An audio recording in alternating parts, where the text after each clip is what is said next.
Soy de Guinea-Conakry. Hace un año que dejé mi país. Cuénteme, ¿qué pasó? ¿Qué iba a pasar? Si no me iba, le practicarían una ablación de clítoris a mi hija, como me hicieron a mí. Mariamá solicitó asilo alegando el riesgo de mutilación de su hija, un motivo que Suiza reconoce. Me han aceptado como refugiada. Estaré protegida junto con ella. ¿No le practicarán la ablación a su hija? No, no será mutilada. No quiero hacerlo.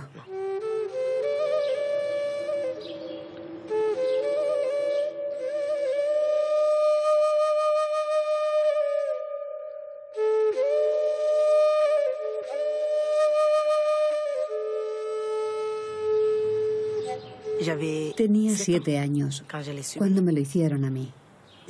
Te metían en una cabaña hecha de piedra. Había una mujer y 2 personas te sujetaban las piernas. ¿Sabía lo que le iban a hacer? No, no lo sabía. Por la mañana me habían dicho que iba a ir allí y estaba muy contenta porque no sabía lo que pasaba. ¿Le dolió? Sí, me dolió, sí. Me dolió. Siéntate, vamos a prepararte.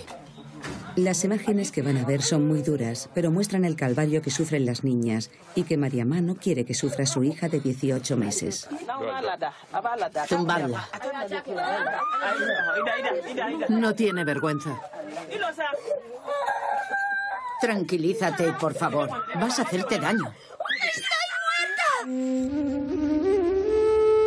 La curandera corta en vivo el clítoris. Es una tradición ancestral, más antigua incluso que las religiones. Date prisa.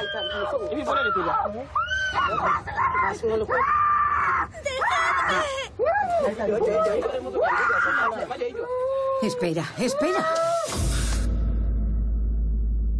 Cada 4 minutos, una niña sufre mutilación genital en el mundo. Me ha hecho daño. Es normal. Dios mío, estoy muerta, estoy muerta.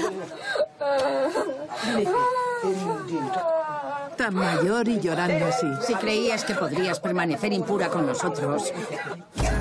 En los lugares en los que se practica, es imposible escapar a ella, a menos que se acepte una muerte social. Si no te la haces, te odian, no eres pura. Te ven de otra manera. No te ven como una mujer pura. Eres impura.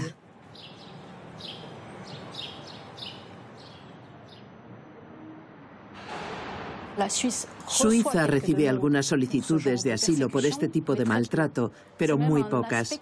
A nosotros nos sorprende que no haya más demandas alegando este motivo. Cada expediente es único, pero el país de origen sirve de primer criterio.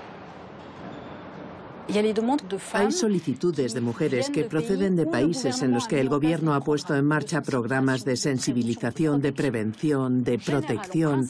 En principio, dichas solicitudes son rechazadas. Pero eso no significa que no se examine individualmente cada solicitud, porque nos fijamos en si la persona ha podido recibir la ayuda que haya en el país, si tiene medios intelectuales, económicos o incluso apoyo familiar para poder acceder a dichos medios. Luego hay solicitudes de mujeres de países en los que no se ha puesto nada en marcha, como Somalia. En esos casos se aceptan automáticamente.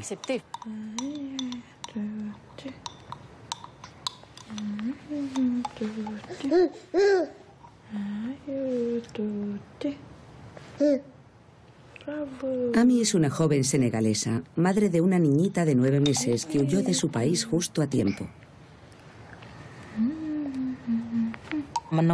Me niego a que se lleven a mi hija para mutilarla. Porque en este pueblo se mutila a las niñas cuando tienen 2 o 3 meses. Por eso me vine aquí.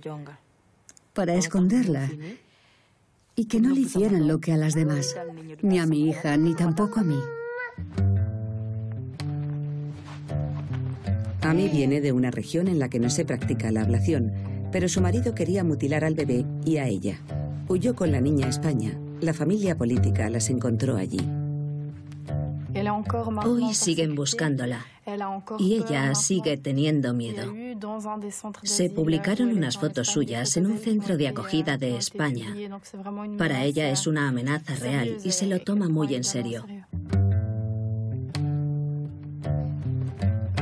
La joven senegalesa esperaba mucho de su hija. Esperaba una ayuda, poder vivir aquí. Me habían dicho que aquí estaría protegida y que la familia de mi marido no podría encontrarme para llevarse a mi hija. Por eso he venido. He presentado mi solicitud, pero la han rechazado. La decisión negativa de Suiza responde al reglamento de Dublín.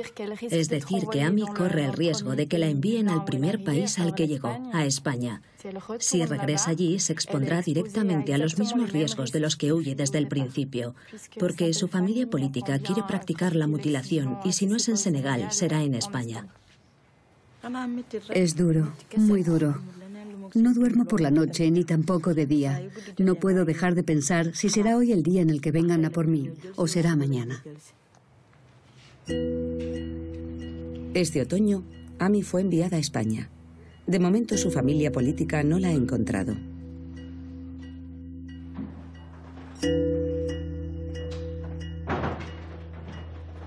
Según Cáritas, su hija no hace lo suficiente.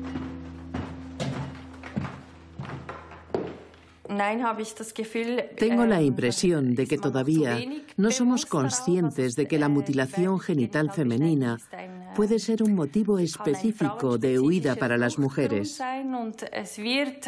Sin embargo, se examina como un punto más. No tiene más peso que los demás. Muchos países han ido introduciendo leyes progresivamente, pero no se aplican. O dicho de otro modo, las mujeres siguen desprotegidas. Las mujeres y las niñas de allí, pero también las que son devueltas, aunque hay leyes, no están protegidas.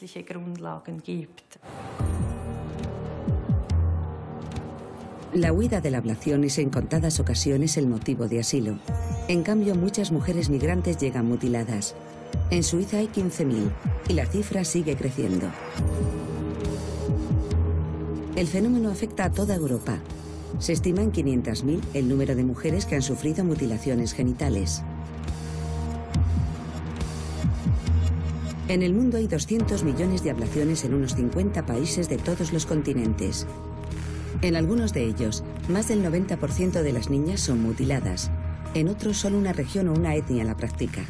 No hay estadísticas fiables. En 2014, la Organización Mundial de la Salud tuvo que añadir nuevos países a la lista negra. Por ejemplo, Indonesia. En este inmenso país, la mitad de las niñas sufre mutilación genital, como esta pequeña de 18 meses.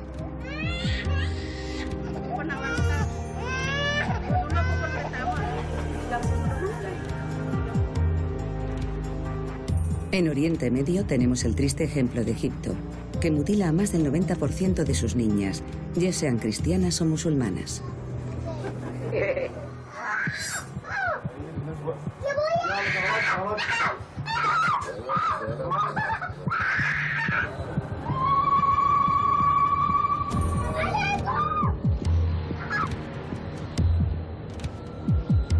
África es el continente más afectado.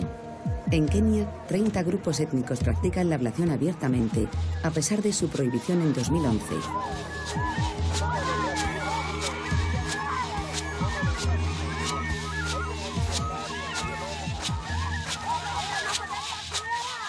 Se hace una fiesta, como manda la tradición, pero las niñas y las mujeres que pasan por ella no están para fiestas. Realmente es una salvajada.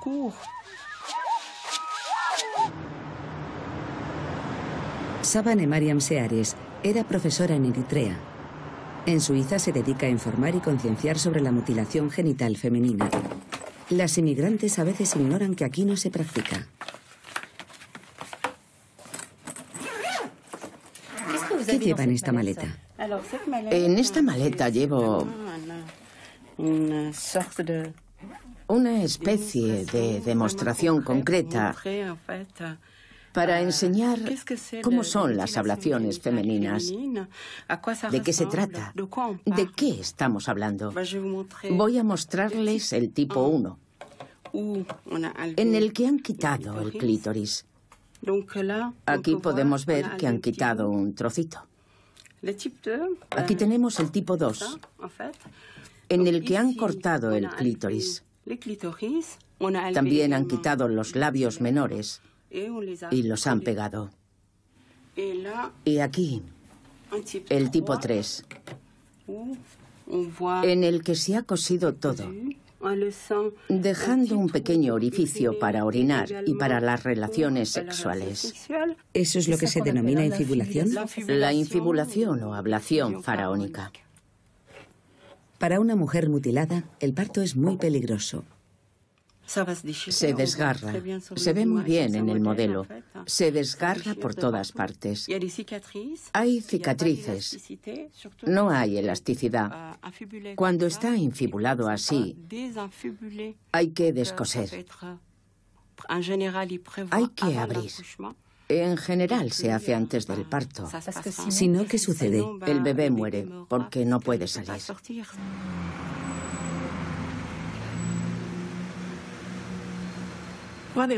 Cuando vine a Suiza, estaba embarazada. Hace 20 años en Suiza, nunca habían visto a una mujer mutilada. Cuando llegó el momento del parto, tenía muchos dolores. El médico me preguntó, por favor, tengo 2 ayudantes hombres que estudian ginecología conmigo en la universidad. Nunca han visto una mujer con ablación de clítoris. ¿Podrían venir? Yo le contesté que vinieran todos, que viniera toda la universidad para que no se lo hagan a más mujeres. Aisha creció en Somalia. Mi padre está en contra de la ablación porque ha estudiado y tiene una mente abierta. Pero mi madre viene de un pueblo. Ella tampoco lo ve bien, pero mi abuela sí. Y en África las abuelas son las que mandan. Son la cabeza de la familia. Así que una vez, durante la ausencia de mi padre, mi abuela dijo, Aisha va a cumplir 10 años, hay que hacerlo, hay que mutilarla. Estaba triste, muy triste. Me sentaron. Tenía una vecina a la izquierda sujetándome y otra vecina a la derecha. Mi abuela me sujetaba la cabeza y las otras 2 mujeres las piernas.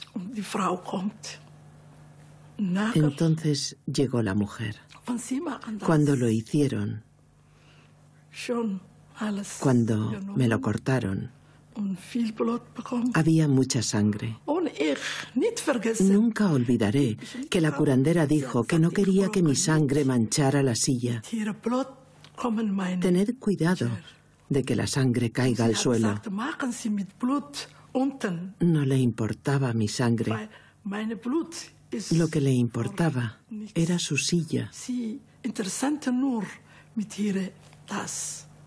Nunca lo olvidaré.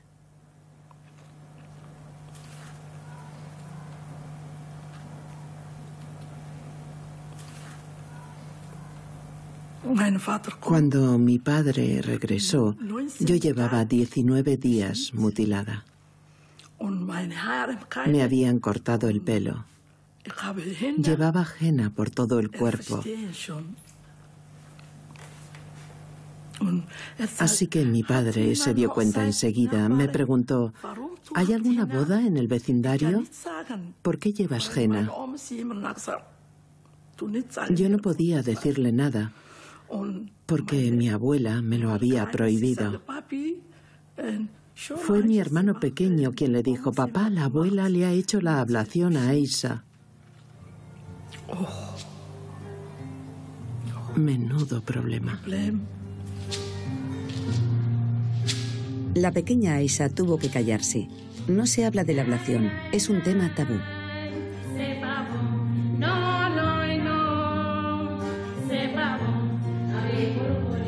Romper el silencio exige mucha fuerza y valor. Todas estas mujeres lo tienen. Todas han aceptado salir delante de las cámaras. Están comprometidas con la lucha contra la mutilación genital femenina, cada una desde su respectiva comunidad.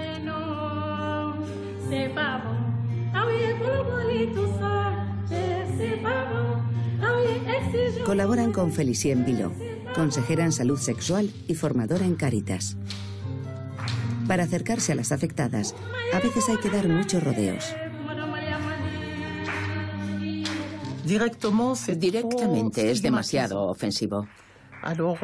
Nos acercamos con temas como la integración de los niños, la participación de los padres en el colegio. Poco a poco conseguimos que hablen de sus problemas de salud. Me duele la espalda, me duele aquí, tengo que ir al ginecólogo y cosas así. Después empiezas a hablar de los problemas de la mujer y entras en la educación, la boda, su ritual. De pronto se pasan una tarde entera hablando de su mutilación genital. Se sienten unidas. Recuerdan cuánto gritaron. Unas cuentan que no quieren que nadie las toque, ni siquiera el ginecólogo. Cuando me refiero a la ablación, no hablo solo de mutilación física, anatómica. Me refiero a mutilación mental. Cuando hablo con estas mujeres, lo primero que veo es que se les ha grabado en el cerebro. Porque cada vez que me cuentan su historia, vuelven a revivirla. Cuando me casé me dolió. Cuando era joven me dolía. En el parto, más dolor. No podía hacerle lo mismo a mis hijas. Como dice Aisha, Omaima fue mutilada en Sudán por orden de su abuela, en contra de la voluntad de su padre. Los mismos problemas, los mismos peligros. ¿Lo recuerda? Sí, lo recuerdo como si fuera ayer. Tenía 5 años, pero lo recuerdo como si hubiera pasado ayer. Mi madre tenía miedo de que muriera a causa de la ablación, aunque no me lo dijo. Omaima necesitó tiempo para asumir la noche de bodas. 2 meses. Porque me daba miedo que alguien me tocase. Porque cuando te practican la ablación, ¿quién sujeta a las niñas? La madre, las abuelas, la tía. Una madre es alguien muy cercano. Yo estaba muy impactada al ver que mi madre y mi abuela hacían algo tan violento para mí a la fuerza. Para mí ese fue el primer shock. El primer día de la mutilación fue el primer shock. Luego vino la regla, la boda, el parto. Todo es horrible. La mutilación genital es una violencia de mujeres contra mujeres. Siempre la exigen mujeres. Las madres, las abuelas, las tías la piden. En África Occidental, una mujer que no ha sido mutilada está considerada como un chico. Si te casas, por ejemplo, con un marido que tiene 2 mujeres, cuando hay un problema te dice: vete, tú eres un chico, no estás mutilada. Es una vergüenza. Me dijeron que era para mantener el honor de la mujer, de su pareja y de la familia. La familia dice: no está mutilada, es una vergüenza, y no quieren que sus hijos sean una vergüenza. Vivir aquí facilita las cosas cuando no quieres hacer una ablación, pero tengo un problema con la familia. Mi madre siempre me está diciendo: ¿vas a dejar a las niñas así? No está bien, no es lo correcto. Si tus hijas no han sido mutiladas, Hay que tener cuidado en las vacaciones porque la vecina se la hará. Dejas a tu hija con la vecina mientras vas a comprar. La niña se hace caca. Al cambiarla, la vecina se da cuenta y dice, anda, si no está mutilada. Venga, mutilación. Y cuando vuelves, tu hija está mutilada. En muchas comunidades es así. No se sabe exactamente cuál es el origen de la ablación. El primer rastro lo encontramos hace 3000 años. Ni el Corán ni la Biblia la exigen.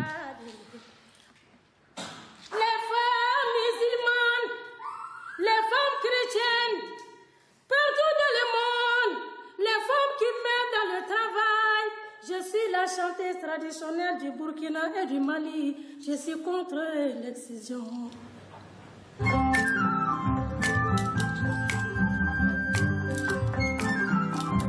Fatoumata Dembélé es cantante y cuenta historias tradicionales. Está casada en Suiza y vive en Berna. Su compromiso con la lucha contra la mutilación genital femenina es muy valioso. Es un puente entre culturas.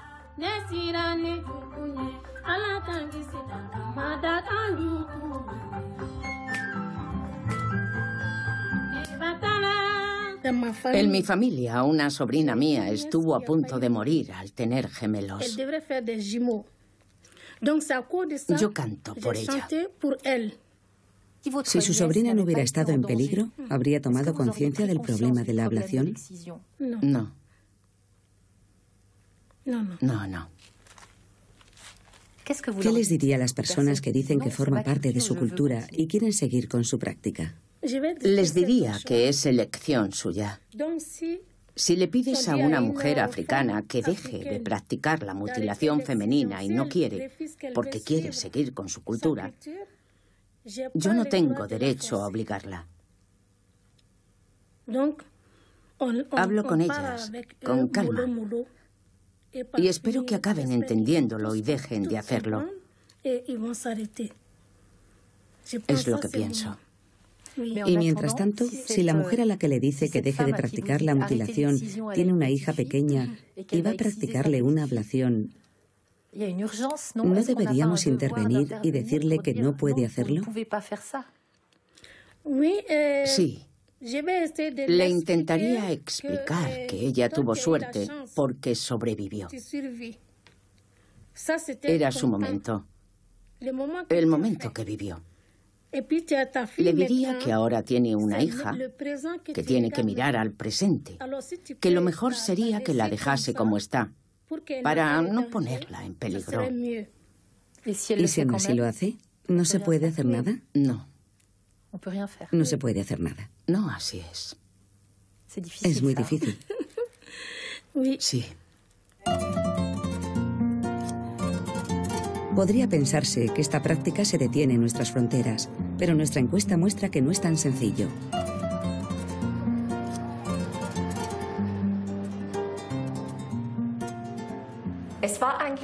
Empezamos por una historia muy interesante, por una llamada telefónica de un abuelo. Me llamó y me dijo, han mutilado a mi nieta. Elsbeth Miller, directora de UNICEF Suiza, se tomó muy en serio esta llamada. En aquella época, en 1999, creíamos que esas cosas no pasaban en Suiza. Empezamos porque, como UNICEF que somos, nos preguntamos si debíamos preocuparnos.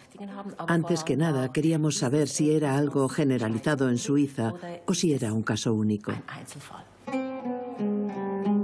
UNICEF lanzó una primera investigación y al cabo de los años lanzó más, porque había motivos de alarma. El caso del abuelo no era un caso aislado. No lo era. Nuestro estudio de 2012 reveló que el 2% de los médicos que cumplimentaron nuestro formulario había tratado a niñas que presentaban mutilaciones recientes, o mejor dicho, habían diagnosticado y tratado las secuelas de una ablación. Esto demuestra que las niñas que viven en Suiza o bien salen al extranjero poco antes de la mutilación y vuelven mutiladas, o bien las mutilan en Suiza.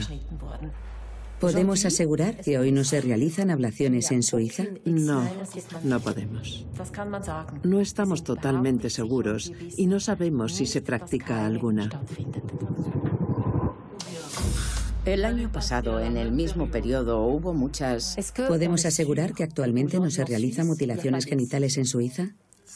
Es muy difícil responder. Es muy difícil. Últimamente he estado con mujeres de comunidades afectadas que me han dicho que si habían encontrado o habían visitado a una amiga que tenía una hija de 3 años mutilada y no habían ido a su país. No sé cómo había sucedido, no lo sé. ¿Y nadie de la comunidad se atrevería a denunciarlo? No, no. ¿Por qué? Por lealtad. Por lealtad.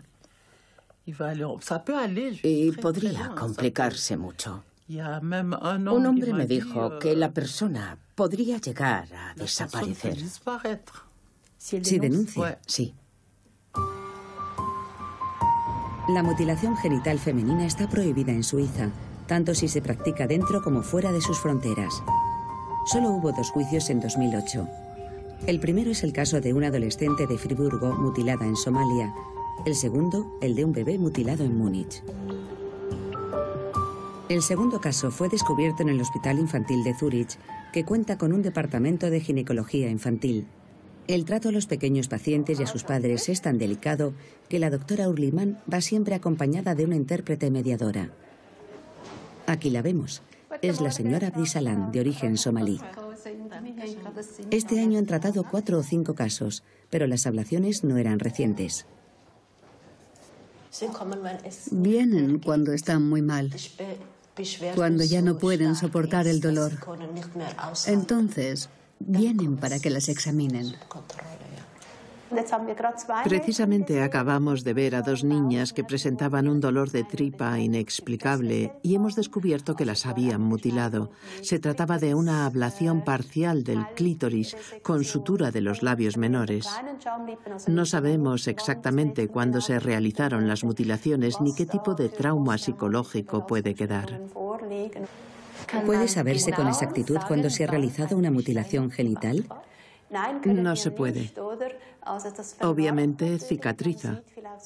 Puede verse una pequeña línea blanca, los puntos de la aguja cuando se ha cosido, pero según quien la haya practicado, si se ha hecho limpiamente, si la ha realizado un profesional con conocimientos de cirugía, puede curarse en 6 u 8 semanas, de forma que no se ve nada diferente a otra herida. Sin embargo, si se produce una infección u otras complicaciones, pueden durar más tiempo. ¿Significa eso que cuando les llega un caso y los padres dicen que es antiguo, hay que creerles? Sí. Es así. Cuando una niña presenta una ablación, quizás sea reciente, quizás no. Pero si la niña ha nacido en Suiza, hay que pensar que probablemente se la hayan hecho en Suiza. O tal vez la hayan llevado de vacaciones. O han dicho que iban de vacaciones y una vez en el extranjero se la han practicado. ¿Y las demás? Las que no han nacido en Suiza. Cuando una niña llega a Suiza no se hace ningún control. Pero las familias están en contacto con ginecólogos, pediatras y otras profesiones sanitarias.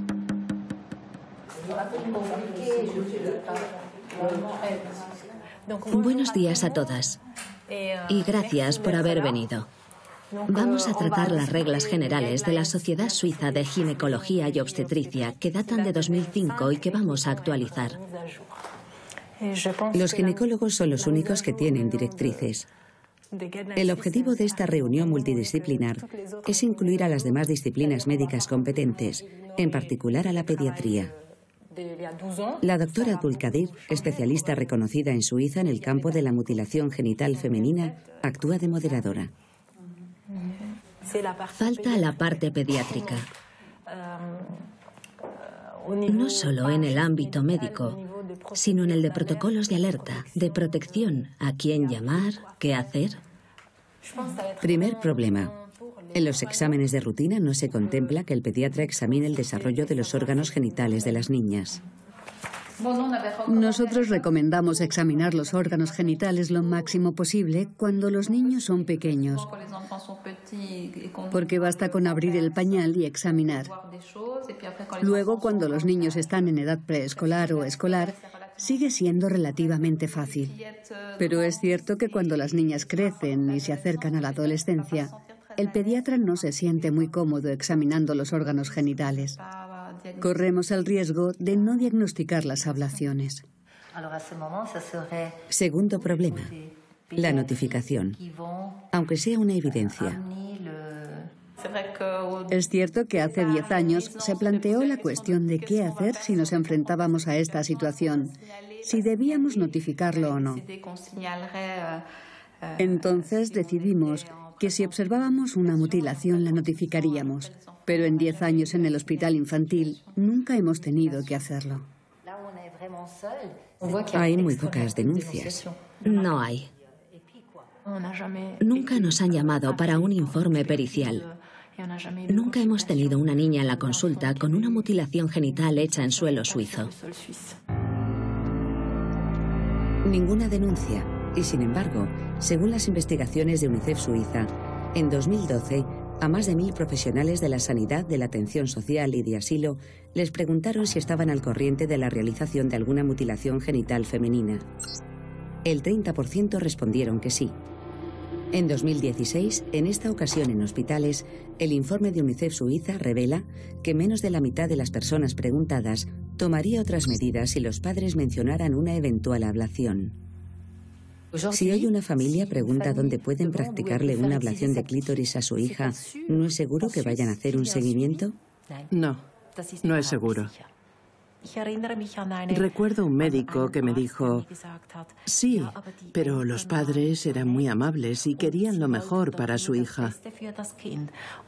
Pero es que no se trata de lo que es mejor para la niña, basado en lo que una sociedad considera lo mejor. Se trata de evitar una ablación, de evitar que esta niña sufra las consecuencias de esa mutilación de por vida. Es obvio que en Suiza no existe nada que pueda proteger a una niña que esté en riesgo, y eso es grave.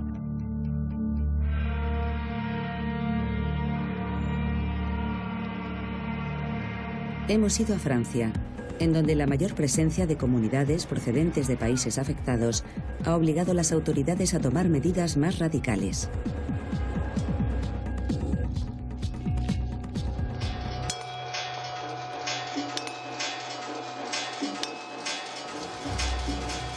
Sigo un libro en el que faltan algunas páginas. ¿Las han arrancado o tal vez nunca hayan existido? Alimata Fofana es escritora. Cuenta y se cuenta en tercera persona, una distancia que hoy sigue siendo necesaria.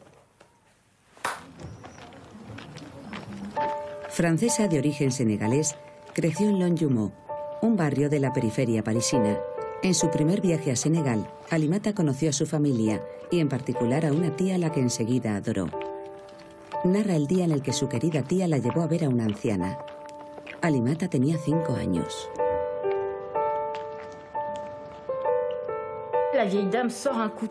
La anciana sacó un cuchillo. Tenía una especie de mango con un trozo de tela africana enrollada. La pequeña no entendía lo que sucedía. Era como si le cayese un rayo. Entonces le empezaron a cortar con un cuchillo, en vivo. Le cortaron varias veces. Cuando digo varias veces, me refiero a coger un cuchillo y hacer así. Pero no de un tajo, sino así. Así. La van cortando así, despacio. El dolor es enorme, porque le cortan un trocito y vuelven a cortar, y el dolor es monstruoso. No paraba nunca. No paraba nunca. Y cuando todavía no había terminado de cortar, ¿qué hizo la anciana? Tenía a su lado un frasco que bien podría ser de agua, pero no, era de alcohol, y lo arrojó sobre el sexo de la pequeña. Alcohol de 90 grados. La niña sintió un dolor inmenso, le quemaba. Gritaba de dolor. Buscaba con la mirada a su tía, pensando que iba a salvarla, hasta que se dio cuenta de que no, nadie iba a ir a salvarla. ¿Qué dijo su tía en aquel momento? No dijo nada. Dijo, estate quieta. Estate quieta, estate quieta. Haz un esfuerzo y estate quieta.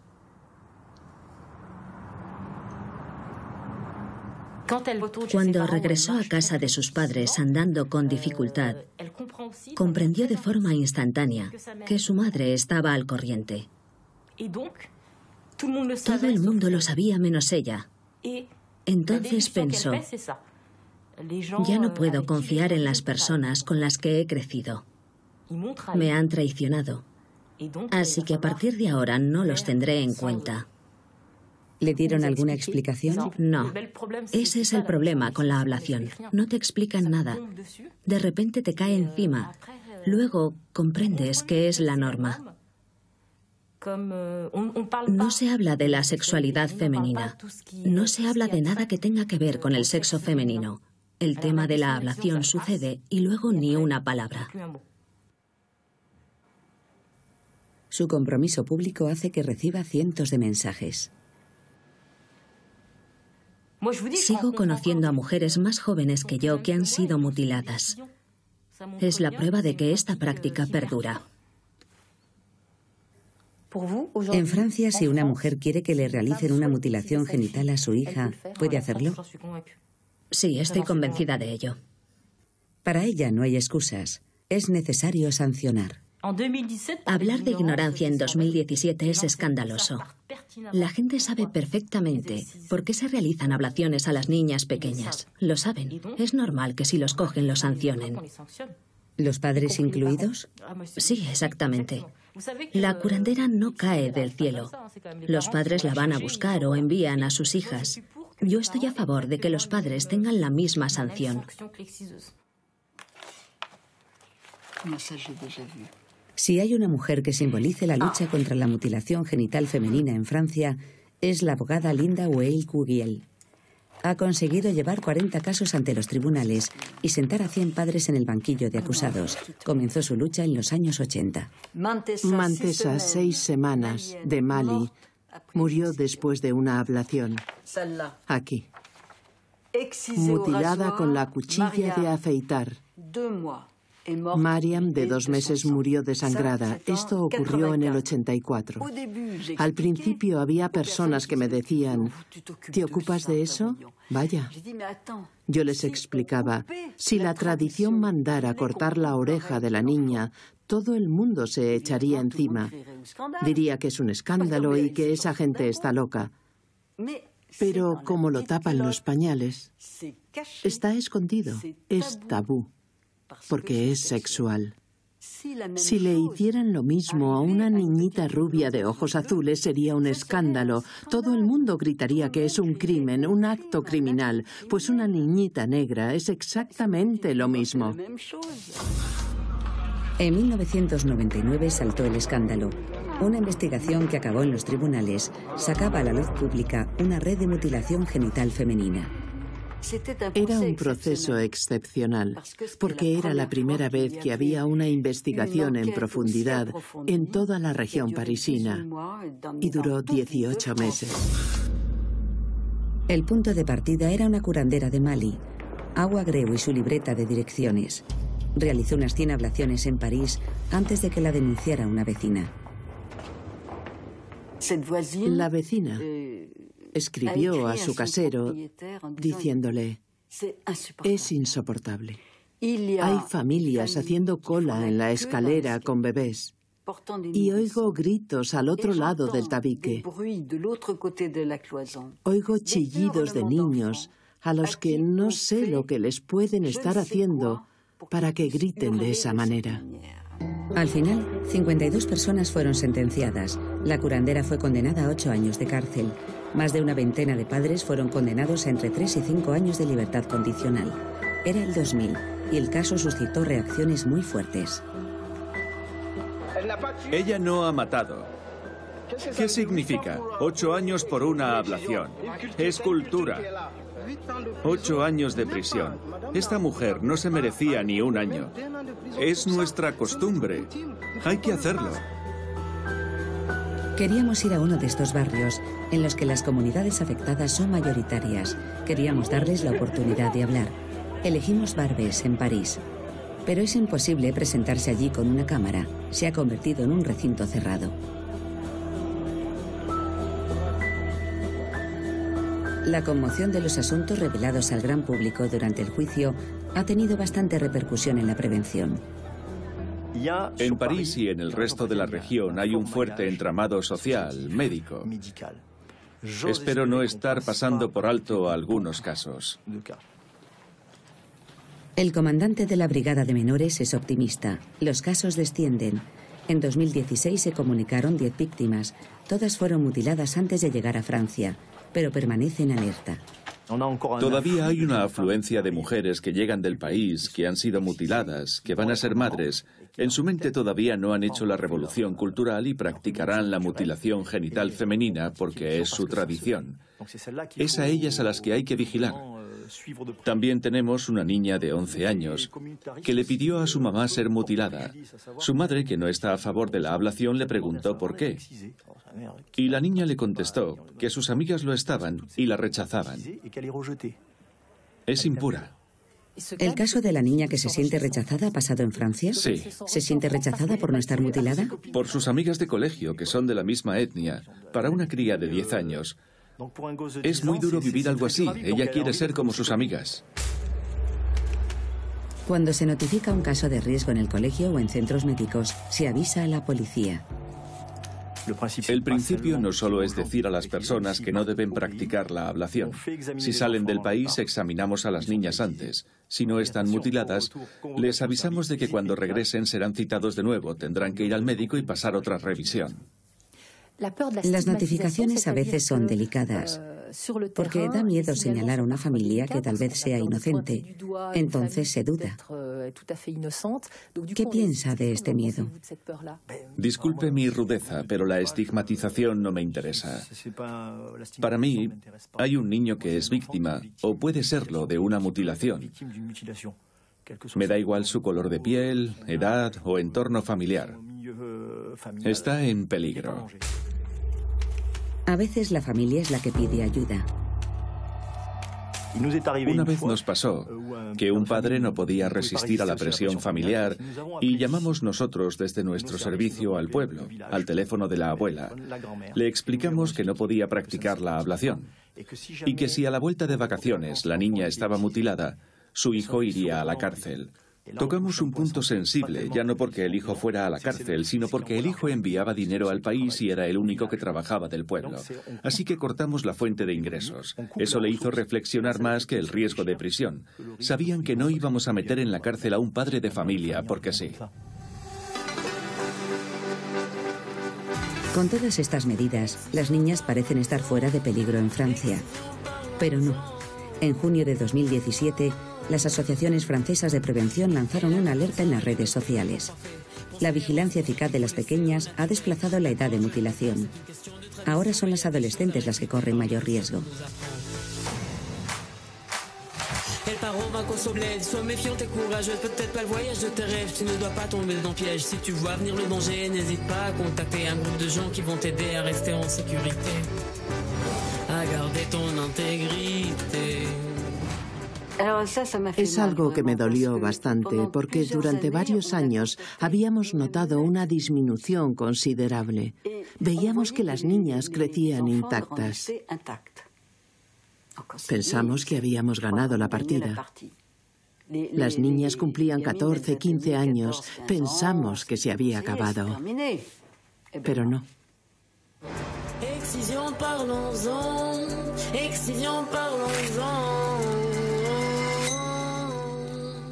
Después de tantos años es bastante lamentable.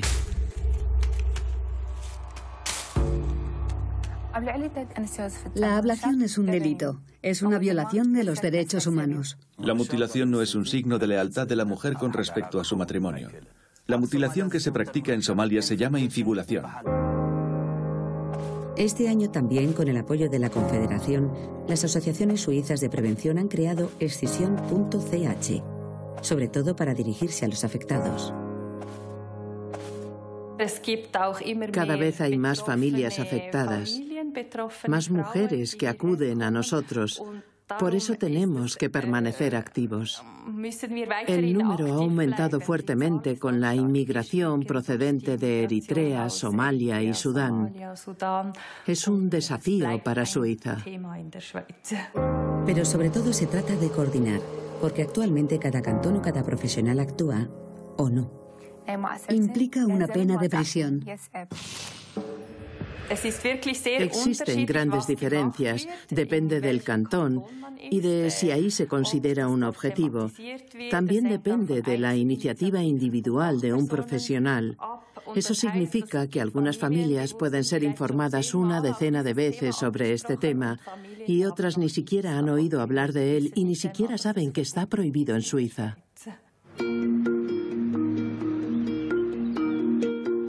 El colegio es otra puerta para la prevención, pero pocos se atreven. Saba Mariam Seare aborda el tema de la ablación en los cursos de educación sexual y vida afectiva en Ginebra.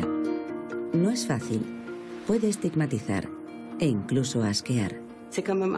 Es bastante importante que los alumnos sepan lo que es, a quiénes les afecta. Y más ahora, que en las aulas de Ginebra hay tanta mezcla de culturas.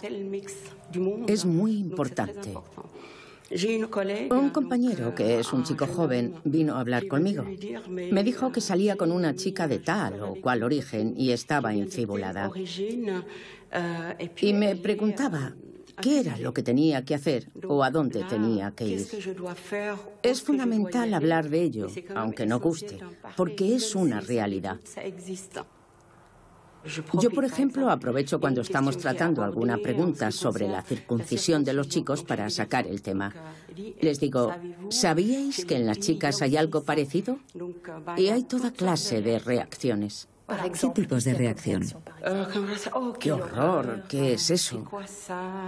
Es un tema bastante delicado y difícil de abordar en clase, porque no sabes cómo van a reaccionar los alumnos.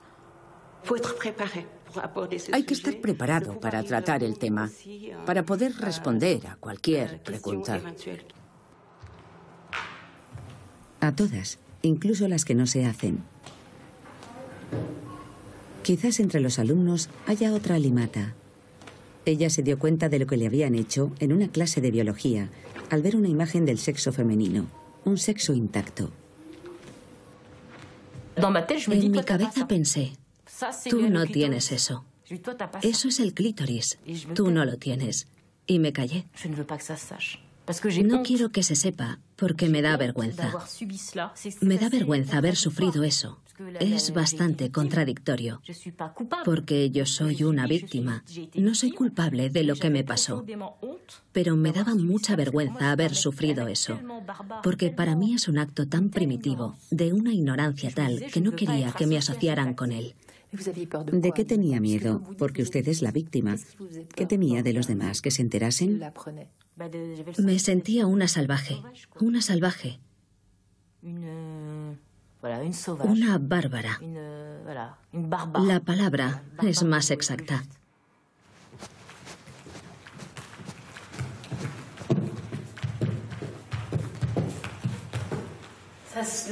Es una sala a la que he venido durante años a bailar. Cuando bailaba, me olvidaba de lo que había vivido, de lo que me pasó. Lo más importante es que veía a mi cuerpo capaz de hacer cosas hermosas. Me animaba a mí misma diciéndome, está muy bien lo que haces. Al fin y al cabo, no todo es la cabeza. Eso es. Algunas mujeres se someten a intervenciones de reconstrucción quirúrgica, como Maria Ma. Se operó en el Hospital Universitario de Ginebra, que ofrece una consulta especializada, única en la Suiza francesa.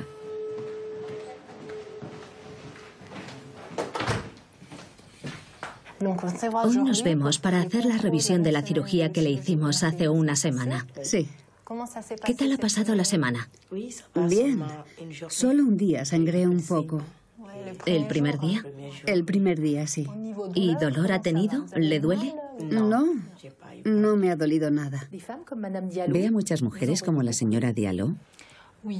Sí, a la consulta vienen unas 20 pacientes al mes. 5 vienen pidiendo una cirugía. Pueden hacérsela por diferentes razones. Para orinar bien, para tener menos dolores durante las relaciones sexuales, o para dar a luz fisiológicamente o a causa de la regla. Luego está la reconstrucción del clítoris, que se esconde tras la cicatriz.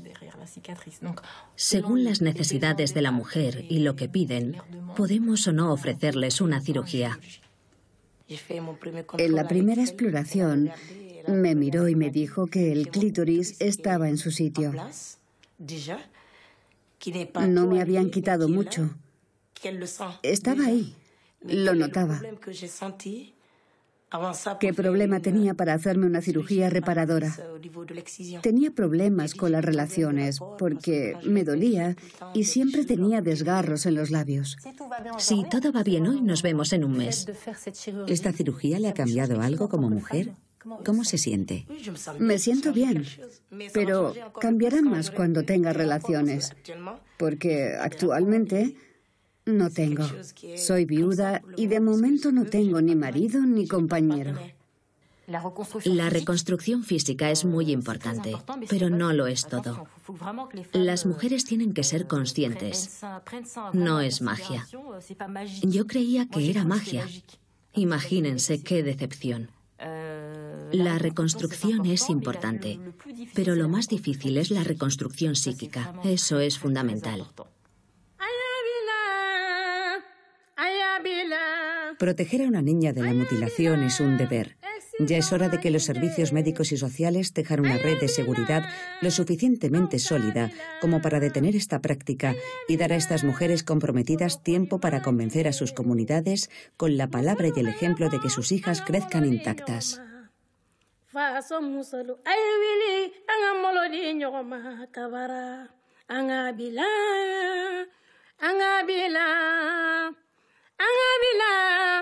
Exige